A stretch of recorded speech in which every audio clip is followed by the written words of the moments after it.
안녕하세요. 반값 보험료 만들기입니다.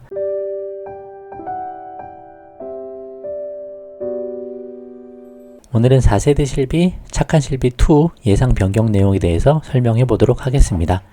제가 지난 시간에 말씀을 좀 드렸죠. 왜 우리가 이거 4세대 실비를 알아야 되냐? 나는 1세대 가입돼 있고 2, 3세대 가입돼 있는데 근데 그 이유는 우리에게 영향이 있기 때문이라고 제가 말씀을 드렸고, 특히 2013년 4월 이후에 가입하신 분들은 1년 갱신 15년 재가입으로 되어 있기 때문에 15년 재가입되면서 바뀐 실비에 가입이 될 거다. 그래서 아직 이게 미래일이라 실무에서 어떻게 적용이 될지 정확히 알지는 못하지만 15년 후에 바뀐 실비에 적용될 거라고 감안을 하고, 어떻게 변경되는지 우리가 주시하고 알아야 될 필요가 있다. 그래서 최대한 어렵지 않게 쉽게 설명해 볼 테니까 끝까지 한번 쭉 들어보시고 방향을 잘 잡아보셨으면 좋겠어요. 시작해 보겠습니다. 4세대 실비 예상 변경 내용이 총 6가지 정도로 볼 수 있을 것 같습니다. 물론 확정된 내용이 아니고 공청이 지나고 의견 수렴한 다음에 바뀌겠죠. 근데 현재 방향은 이 정도로 되는 것 같아요. 첫 번째, 할인 할증이 된다. 그래서 보험료가 차등제로 적용이 된다. 그 내용. 그리고 급여, 비급여, 보장구조가 좀 분리돼서 운영이 된다. 뒤에서 설명할 거고, 보장구조 한도도 좀 바뀐다. 그리고 자기부담금이 상향이 된다. 우리가 내야 되는 금액이 좀 커진다는 얘기죠. 그리고 재가입 주기도 지금 1년 갱신 15년이었는데 5년으로 바꾸자, 7년으로 바꾸자, 말이 많습니다. 그 내용도 설명해 볼 거고, 평균 보험료가 할인이 된다. 그 내용도 이야기 좀 해보려고 합니다. 내용이 많아서 오늘은 3번까지만 내용을 진행하고 다음 시간에 나머지 것도 진행해 보도록 할게요. 그럼 첫 번째는 할인 할증 방식의 보험료 차등제 적용. 이제 보험료를 의료 이용량에 따라 할증하고 할인하고 하도록 하겠다라는 내용인데, 그 배경은 의료 이용량과 상관없이 보험료 부담이 되는 구조이기 때문에 일부 과다 의료 이용이 대다수의 보험료 부담으로 전가가 된다. 극히 일부분, 소수의 사람이 많이 이용을 하기 때문에 대부분 실손보험 이용하지 않는 사람이 보험료가 함께 오른다는 얘기죠. 좀 자세히 보면 입원 통원을 구분해서 설명해 보는데, 입원 같은 경우 전체 가입자의 95%가, 실비 가입한 사람의 95%가 무청구자거나 소액 청구자다라는 거예요. 실제 여기 밑에 보시면 90.5%는 무청구자입니다. 무청구자란 얘기는 실비 가입해 있지만 대부분 입원을 안 한다는 얘기죠. 입원을 해서 비용이 나오면 실비 가입한 사람은 청구 안 할 사람이 있을까요? 대부분 다 하시겠죠. 물론 귀찮아서 일부 안 하시는 분들도 있겠지만, 그렇게 따지면 대부분이 입원을 그렇게 많이 안 하신다. 그래서 입원비 특약도 굳이 가입할 필요가 없다라고 말씀드리는 게, 실비로 받으면 된다는 얘기고, 굳이 보험료 더 내면서 입원비 특약 가입할 필요도 없다라고 하는 게 이거에서도 우리가 확인할 수 있는 부분이죠. 그리고 청구자가 한 9.5% 정도 되는데, 그 중에서도 한 10단계로 나눠보면 이게 1인당 보험금이거든요. 연간 100만원 아래로 청구한 사람이 대부분이고, 그 이상은 전체 가입자의 2%에서 3%밖에 안 된다. 그 내용입니다. 그럼 외래 경우도 볼게요. 통원의 경우도 무청구자가 69% 정도 됩니다. 31%가 청구자인데 31%에서도 아마 전체 40% 정도는 연간 10만원 미만 소액 청구자다. 그렇게 따지면 상당히 적죠. 그 이상 청구하시는 분들은 그렇게 많지 않다라는 거죠. 그래서 일부 소수의 고액 청구자들만 좀 배제하면 나머지 분들은 보험료를 많이 할인받을 수 있다. 그런 이야기로도 볼 수 있고, 물론 과다 청구자 입장에서는 꼭 필요해서 치료를 받고 보험금도 청구하시는 경우가 분명히 있을 거 아닙니까? 그래서 그 사례랑 부적절하게 남용하는 사례를 한번 구분해서 분리해 보겠다라는 의미도 뒷부분에 가면 좀 더 나옵니다. 그것도 나중에 한번 설명을 해볼게요.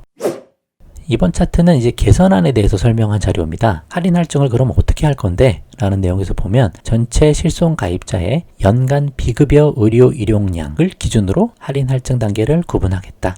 이게 되게 중요한 내용입니다. 연간 사용한 금액이고요. 비급여 의료 이용량이에요. 급여로 청구한 거는 감안하지 않을 거고, 비급여로 청구한 것만 기준으로 삼을게. 그런 내용입니다. 그래서 매년 실손 가입자의 비급여 청구 실적을 평가해서 할인 할증 단계를 결정하고, 이를 차년도 갱신보험료에 반영한다. 그렇죠? 근데 이제 또 중요한 내용은 할인 할증 적용 위한 보험금 지급 이력을 매년 초기화하겠다. 작년에 의료 일용량이 많아서 올해 보험료가 할증됐더라도 올해 이용을 안 했으면 내년에는 할인이 들어간다는 이야기죠. 그래서 매년 초기화시키겠다. 그렇게만 봐서는 나쁘지 않습니다. 괜찮은 아이디어 같아요. 그래서 할인 할증에 대해서 이제 아래에 설명을 했는데, 할인되는 거는 무청구자가 할인이 됩니다. 전체 가입자의 71.5% 정도를 무청구자라고 했죠. 무청구자는 5% 할인을 받아요. 그럼 올해 이용 안 했으면 내년에 5% 할인되고, 또 내년에도 이용 안 했으면 내후년에도 5% 할인을 받는 거죠. 계속 할인을 받는 겁니다. 그렇다고 보험료가 항상 줄어드는 건 아니에요. 매년 손해율을 계산해서 전체 보험료 수준을 얼마나 올릴지 먼저 계산을 하고 인상폭을 딱 정해 놓는 거고요. 그 다음에 그 기준치에서 할인 할증을 적용하는 개념이다. 그래서 손해율이 줄어들면 보험료가 내려갈 수도 있고,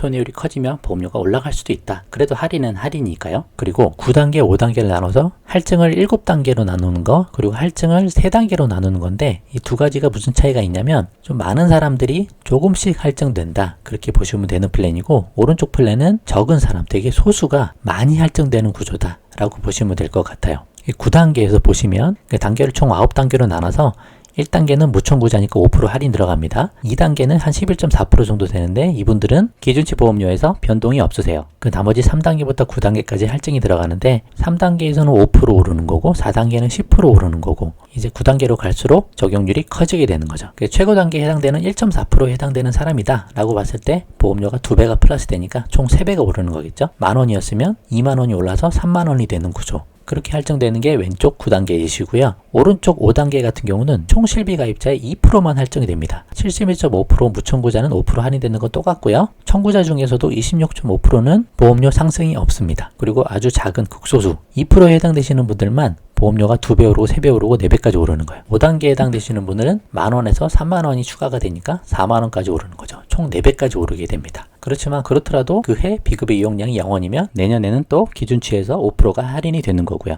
평상시 보험료 수준으로 다시 내려옵니다. 그래서 많이 이용하시는 분들을 조금 할증시키고 나머지 대부분의 사람들은 할인이 되거나 보험료가 변동이 없거나 그렇게 되는 플랜으로 보시면 되실 것 같아요. 그래서 이런 식으로 할인, 할증 방법을 제시를 했고 어떤 게 되든 결정이 되겠죠. 향후에 좀 지켜봐야 될 부분이라고 생각합니다.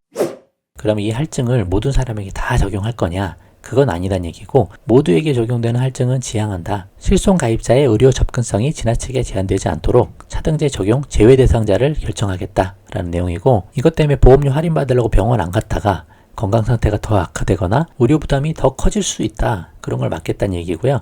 4대 중증 질환 그리고 건강보험 산정 특례 대상 장기 요양 등급 대상자들은 충분히 이야기해보고 할증을 배제하겠다라는 내용입니다. 이게 필수적으로 병원 가야 되고 치료를 받아야 되는 분들은 할증 없이 이용할 수 있게끔 해주겠다는 얘기죠. 그렇게 함으로써 꼭 치료받아야 되는 분들은 치료받게끔 하고 이제 남용이 일어나고 도덕적 해이가 발생하는 부분만 좀 걸러내겠다라는 취지로 보시면 될 것 같아요. 두 번째는 급여 비급여 보장 구조를 분리한다는 내용입니다. 좀 어려워 보이지만 이 표 하나만 설명하면 될 것 같은데 지금 가입하는 착한 실손보험은 어떻게 되어 있냐면 기본형하고 특약형이 나뉘어 있죠.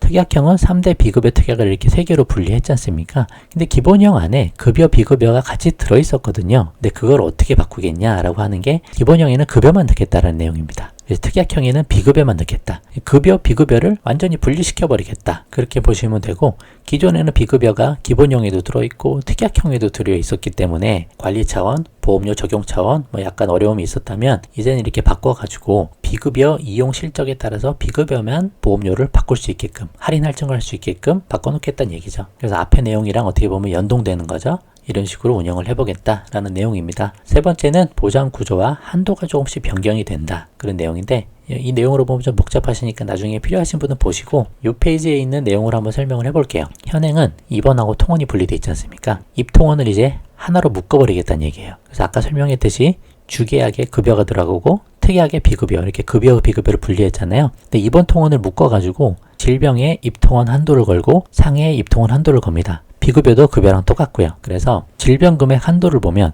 입통원 합산 연간 5천만 원이거든요. 그러면 급여, 비급여 합하면 1억 원이잖아요. 근데 자세히 보시면 예전에는 질병 같은 경우 하나의 질병당 5천만 원의 한도가 있었습니다. 그러면 이거는 하나의 질병이기 때문에 질병이 여러 개 걸리면 한도가 계속 늘어나는 거거든요. 그거에 비하면 바뀐 플랜은 질병 자체에 5천만 원, 5천만 원에서 최대 1억 원이 한도가 걸리는 거기 때문에 기존보다는 좀 불리하다고 생각은 해요. 통원 한도는 기존에 30이었잖아요. 20에 10이냐, 25에 5냐, 약제비 포함해서 그렇게 나뉘어 있었던 거를 20, 20으로 묶었습니다. 급여, 비급여. 총 40만 원 정도로 좀 늘어납니다. 그런 식으로 변경이 좀 되겠다라는 내용이고 이런 거는 나중에 상세한 플랜이 나오면 그때 다시 한번 보는 걸로 하고 이 정도만 알고 계셔도 되실 것 같으세요. 이렇게 총 3가지 정도 알아봤습니다.